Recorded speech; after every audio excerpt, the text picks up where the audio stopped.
Hi friends, நம்ம இன்றைக்கி மிளகு ரசம் வைக்கிறது எப்படின்னு சொல்கிறேன். 2 ஸ்பூன் மிளகு, 2 ஸ்பூன் சீரகம், தேவையான காஞ்ச மிளகா ஜாரில் போட்டுக்கின்னு குறைன்னு அரைச்சிக்கலாம். இந்த அளவு அரைச்சிக்கிட்டோம்னா போதும். தக்காளி நமக்கு தேவையான அளவு எடுத்துக்கலாம். அதேமாரி புளியும் லெமன் சைஸ் எடுத்துங்க. இது நல்லா கரைச்சி எடுத்துக்கலாம். தக்காளி புளி கரைச்சி வச்சுருக்கோம். 4 காஞ்ச மிளகா, ஒரு முழு பூண்டு, கருவேப்பிலை தாளிக்கிறதுக்கு, பூண்டு நசுக்கி வச்சுங்க. இப்போ இதில் ரசப்பொடி, மஞ்சள் தூள், பெருங்காயம் கரைச்சி வச்சுருக்கோம். அதை போட்டு நல்லா கலந்து விட்டுக்கலாம்.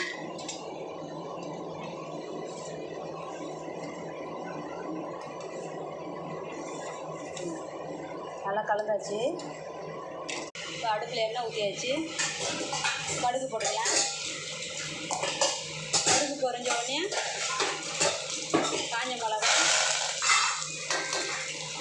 பூண்டு, கருவேப்பிலை போட்டுக்கலாம். இப்போ இதில் நம்ம அரைச்சி வச்சுருக்கோம் பார்த்தீங்களா, மிளகு, சீரகம், காஞ்ச மிளகா, அதை போட்டுக்கலாம். நல்லா கொஞ்சம் ஃப்ரை பண்ணிக்கலாம். ஒரு ஃப்ரை ஆனது நம்ம கரைச்சி வச்சுருக்கோம்ல, அதை இதை ஊற்றிக்கலாம்.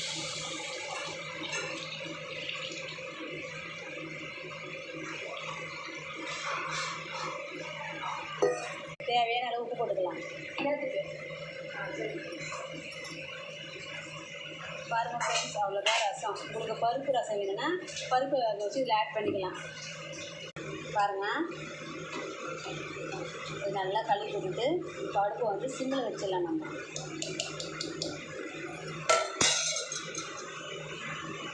ரசம் பார்த்தீங்களா, அவ்வளோதான் ஃப்ரெண்ட்ஸ், ரசம் முடிஞ்சிச்சு. இதுமாரி நுர கட்டினோடனே ஆஃப் பண்ணிடலாம். ரசம் எப்பவுமே கொதிக்கவே விடாதீங்க. கொதிக்க விட்டால் ரசம் நல்லா இருக்காது. இதுமாரி பபுள்ஸ் மாரி வந்த பிறகு நல்லா கலக்கிட்டு ஆஃப் பண்ணிடலாம். பாருங்கள், அவ்வளோதான், நம்ம வீட்டு ரசம் ரெடி. மிளகு ரசம்.